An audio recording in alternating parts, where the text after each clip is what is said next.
Roast out our top stories. The Amugu Belinga saga has kept fake news, or is seaport 10 years after it was imported, stocked in a warehouse. The 7,000 tons is alleged to be contaminated rice from Burma. The 6:15 news rolls out in a jiffy with anchorman Kejang Henry Atembi.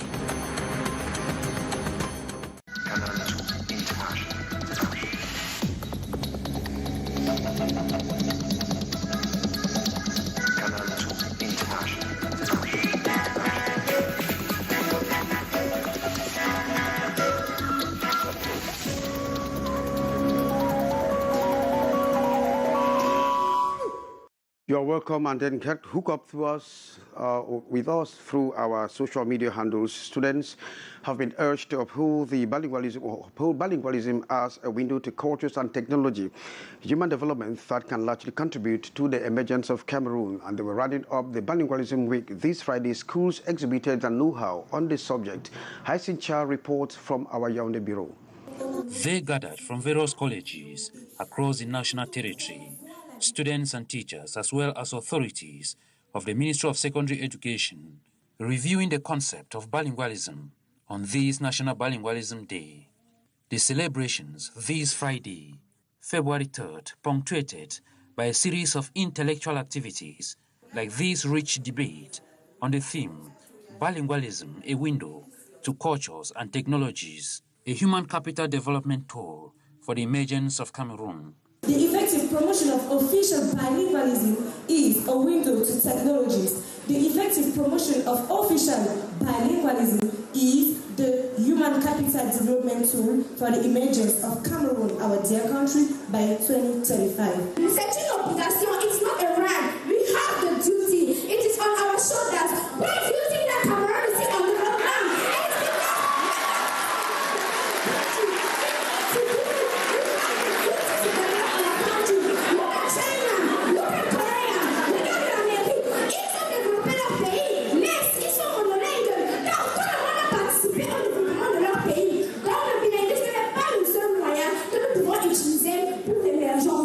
An opportunity to castigate some of the green vices within the school milieu. There is so much drug use in our schools today. We must do something to resolve that problem. Let's sit together and discuss. Candidates who distinguished themselves in the different rubrics backed home cash and material award from the hands of Minister Nalova Lyonga, who used the occasion to remind teachers and school authorities to intensify the process of digital and distance learning.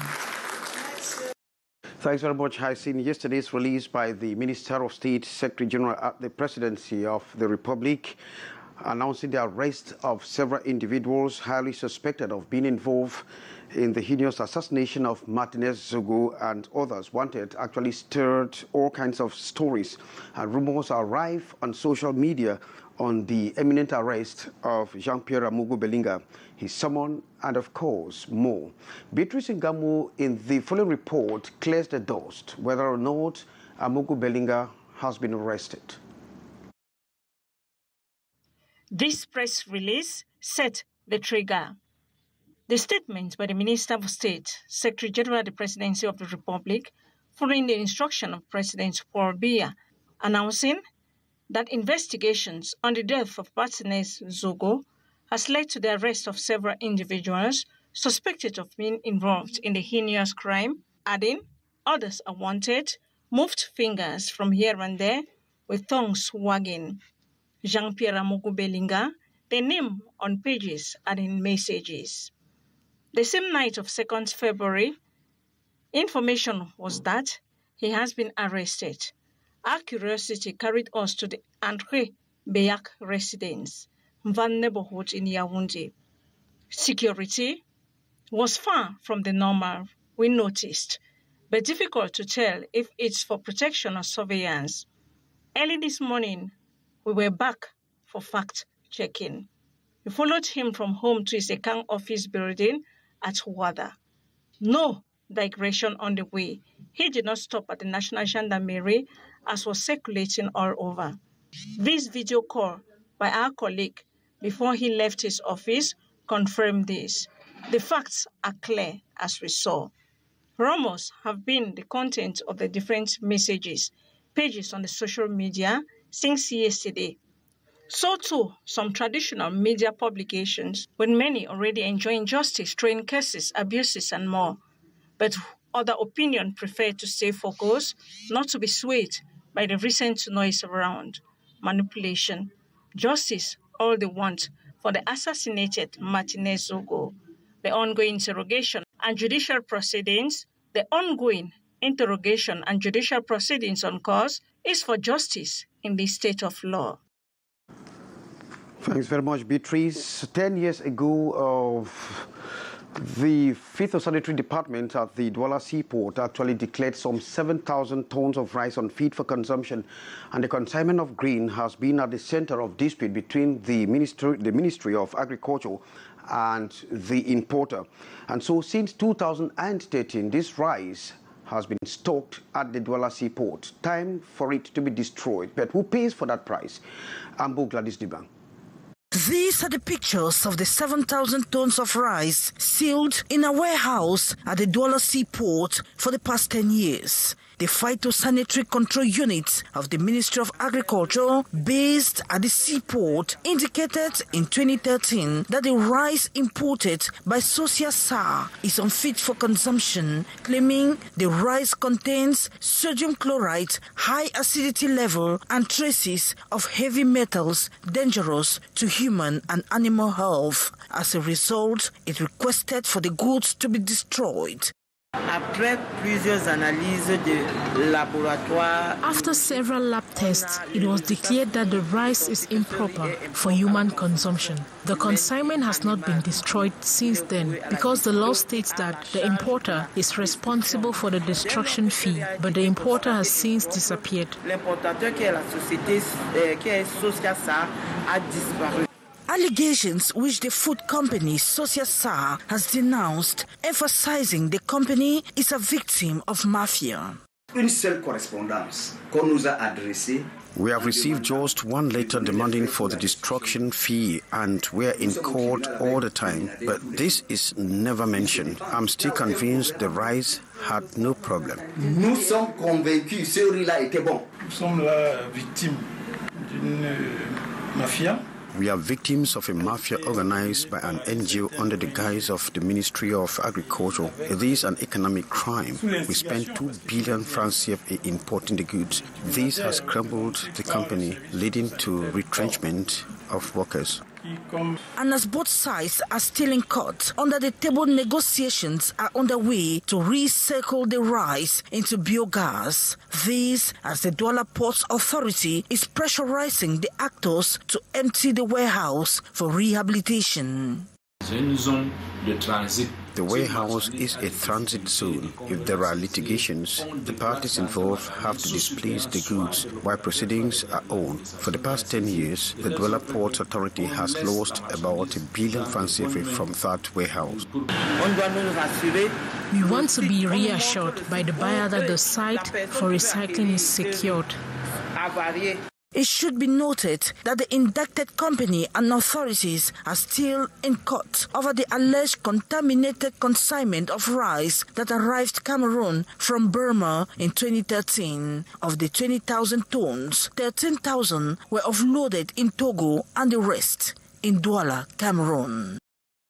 And the European Union and the Central African sub-region are strengthening sub-regional investment, and as stakeholders clamor for the rapid integration within the sub-region, concerned parties have set up what is known as the Steering Committee to fast-track investment. Details in the following report. The 11 countries of the Economic and Monetary Union of the Central African States, CEMAC, are working to strengthen sub-regional integration in 3 major sectors considered the steam engine of development. This includes the digital transition, transport and energy. The ultimate objective is to capitalize on the outcomes of regional infrastructure in areas of transport, energy, and digitalization, because it is understood that the 11 countries that make up the Central African sub-region will only advance in their development objectives if we work together. A major partner to this new development approach is the European Union, with an ambitious funding through the Investment Support Program. The coordination team of the steering committee has been put in place during a conclave in Douala, chaired by Cameroon's Minister Delegate to the Minister of Economy, Planning and Regional Development, Paul Tasson. This is fully in line with Objectives 7 and 9 of the United Nations Sustainable Development Program, and we intend to, through this first ever steering committee, reinforce coordination between the different programs in the different countries and amongst the countries themselves. To guarantee competitiveness, regional infrastructure must be improved upon to facilitate the smooth movement of goods and persons across the borders.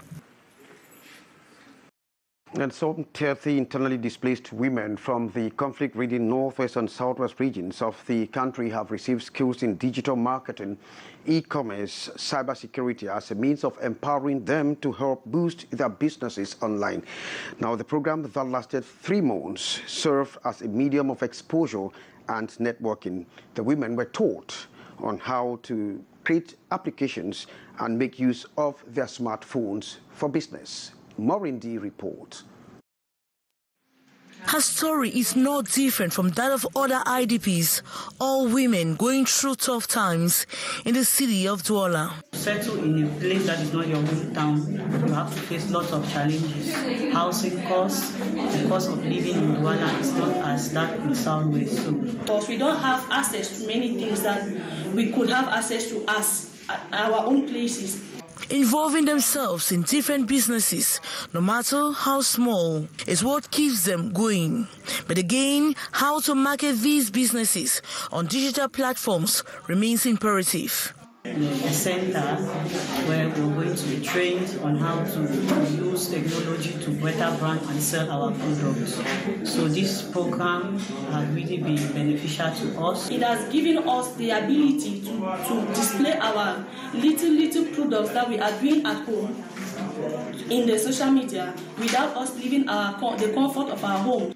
The Association of African Women in Tech Startup seems to have provided solutions to the burning desires of these IDP women, so they go digital. The end of the training for the internally displaced women was to train them on social media, how to do their business online, and also to learn cybersecurity. We recognize that it's not always the choice of people to come to different parts of Cameroon, and it poses a different economic transition for them. So to the extent that an organization like African Wits with Canadian support can make that transition easier. The training lasted 3 months and was backed by the Canadian government.